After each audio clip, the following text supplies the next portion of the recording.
Ndi Papa Sava.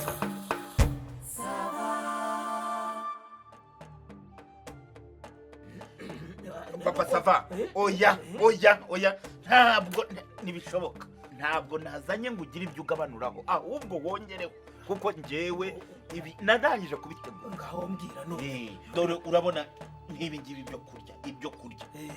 Urabona ko nashyizemo ibi nyine bitetse kinyarwanda ibirunge bikenekeshejwe uyu munyu nyine wa kinyarwanda. Ibyo urabyumva. Hari ibikarangishijwe amamesa. Ibi urabibona. Ubuto nyine ibi by'amafiriti nyine y'iki gihe bifiritije. Niko ndimba. Miliyoni urumva yavamo ibi bintu bife 3. Miliyoni imwe. Ndakurahiye. Ongeraho nyine nicyo cyo nibura miliyoni 2 byavamo. Uyongereho ishyireho. Si byose nakubwiraga nyine ko icyanzanye ari ukugira ngo ungire inama unongereho. Mwese ibi biryo warangije kubipangira aho bizava amafaranga yabyo urayafite se? Uretse kujya kuby'ibiryo tujye no umbarize rimwe ibyo kunywa noneho. Ibyo kunywa nyine hari ibisembuye iby'abantu nyine banywa agasembuye nyine, hakaba ibijyanye n'imitobe bidasembuye kugira ngo na bantu banywa ibidasembuye nabo bibone batagira ngo twagize ibidasembuye gusa. Buretse biracyaza. Oya nashaka kukubwira warekemo ibidasembuye ku bukwe bwanyu buri nk'abantu. Umva nicyo nakubuje kuva kare. Ahubwo biracyaza. Urabona rero izi zo hepfo nazo zitwa Vana A na Jana B. Izi ngizi urumva umukobwa wawe ugiye kumushyingiranya Gasani ku buryo ushyiramo n'ibintu utazi yamaze. Ibi babyita V&A G&B. Urategura inzoga utazi no gusoma. Nyine nizo nyine nibyo nuko bazivuga. Ibyo nabigeneye miliyoni 1,500,000. Wenda byavamo da. Ubwo ni miliyoni 1 n'igice nyine. Ibyo byavamo nta kibazo. Hanyuma rero akabazo. Aya mafaranga ko ari menshi. Ibi bintu byose warangije kubitegura warabibonye. Ibi ngibi njyewe ndimbate. Ibi byose narangije kubitegura. Ibi byo kurya. Urabona hari umuhungu twiganye muri Seraye. Yabaguha mbere nka wa kabiri. Baza kuduhitamo rero tujya muri secondaire. Tuvuye muri Seraye. Hanyuma ngeze mu wa 5 ngiye mvamo warakomeza. Uwo akora muri hoteli ikomeye. Urumva? Ibi byo kurya ni ubishinzwe. Si ibyo gusa. Nizi nzoga zo hepfo ziriya nyine nakubwiraga za Vana A na Jana B. Izo nazo njya kumureba ubwo mperukayo narazibonye muri hoteli. Azazizana. Ibyo azabizana.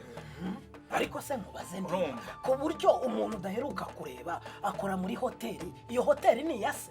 Uba azandika raporo ayishyire bosi we amubwire ngo natwerereye umuntu witwa Ndimbati ujye uza ahangaha ntabe yagura n'icupa ngo inzoga za hoteli zirahenda ngo nipfunyikiye ngo ikigage cyangwa nyirahwigiri cyangwa umutobororo amubwira ati ibi ngibi ni ibyatwe. Nitwiganye se? Uyu nitwiganye. Mwariganye? Ariko ndimba mwariganye ku buryo wapanga ubukwe rungana iki giciro kingana gutya ukajya uvuga ngo niganye n'umuntu bazabizana. None se kwigana cyangwa kubana ni iki? Kubera ko mwiganye hazabizana. Noneho ibi rero byo kunywa bisembuye ndetse n'ibidasembuye. Urabona nyine nyirarume uyu mukobwa nyine wanjye ngiye gushyingira umusaza wa madamu.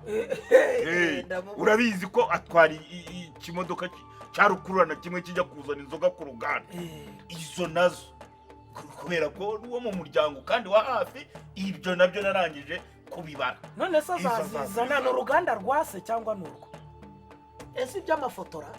Umva Papa Sava nubwo wabonye iby'amafoto ntabyanditseho hano. Ibi nabyo birateganyijwe narabirangije byose. Urabona wa muhungu w'imfura yo kwa Yohana hepfo hariya. Urumva kera urabizi nyicuruza igikokuru.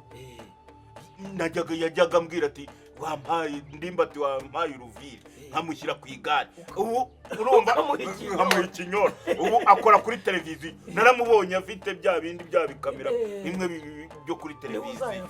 Uyu amafoto na televiziyo nubwo nyine atakibi nadaheruka inaha yibera iyo za Kigali ariko uyu nimugeraho nkabimubwira niwe uzabikora. ariko mubaze warabiteguye ndabyumva da washyushye rwose azazizana twariganya azazizana twara ikimodoka gikurura ndimba reka mubaze ko ubu urinda kwihanika muri uru rwego abo utarareba n'iki byose ugashyira ahangaho ugategura ndashaka kukubaza kubera ko uziranye na tandiboyi w'imodoka itwara ibishingwe uzajya uvuga uti abageni banjye bazagenda muri Range Rover cyangwa bagende muri V8 cyangwa Decapotable kubera ko uziranye n'umujyanama w'ubuzima uvuge uti noneho njyewe umuhuru uzabera mu bitaro bikuru bya CHK cyangwa Faisal uti kubera yuko nziranye n'umukinnyi ukina mu ikipe y'abavetera ubu ngubu yakinaga mu cyiciro cya gatatu uti dote na resebusiyo bizabera muri Stade Amahoro. Ubwo no kuvuga ngo nyine uzavuga uti kubera ko nziranye n'abarobyi noneho kwifotoza ni ku kirwa cyishwe hanyuma se ndimba nkubazera guca mu irembo bizabera ni ku isoko ya Nili muri ya migezi y'isoko ya Nili mbiri urume Kiryango na Mwogo cyangwa ni mu Kanyaru.